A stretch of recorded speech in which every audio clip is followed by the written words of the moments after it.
Is your Snap camera giving you a serious case of the filter blues?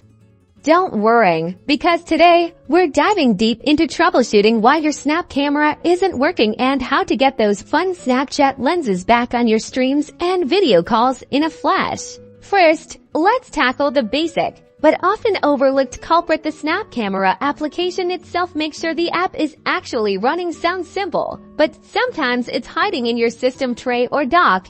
If it is running, try completely quitting the application and then relaunching it. Giving it a fresh start can often resolve temporary glitches. If a restart didn't do the trick, it's time to make sure Snap camera isn't hogging resources. Open your Task Manager on Windows or Activity Monitor on Mac and see if Snap camera is consuming excessive CPU or memory. If it is, force quit the application and relaunch if the problem persists. Consider uninstalling and reinstalling Snap camera from the official website. Sometimes a clean install is what it needs. Now, let's check if your video conferencing app is playing nice with Snap camera. Open the settings in your video application like Zoom, Google Meet, or OBS Studio. Navigate to the video settings and ensure that Snap camera is selected as your active camera source. Sometimes updates or conflicting camera drivers can switch things up.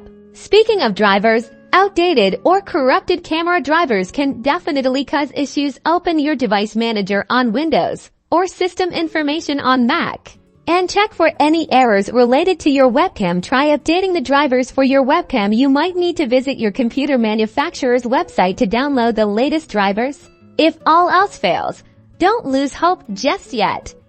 You can explore alternative virtual camera options like OBS Studio with the Virtual Cam plugin. This allows you to use a more stable virtual camera that integrates with various apps. There are other alternatives you can use. If you research them, explore alternative apps, and you may fix the problem. And there you have it. With these troubleshooting steps, you should be well on your way to fixing your Snap camera and back to enjoying silly filters and engaging video calls. If you found this helpful, don't forget to subscribe for more tech tips and tricks.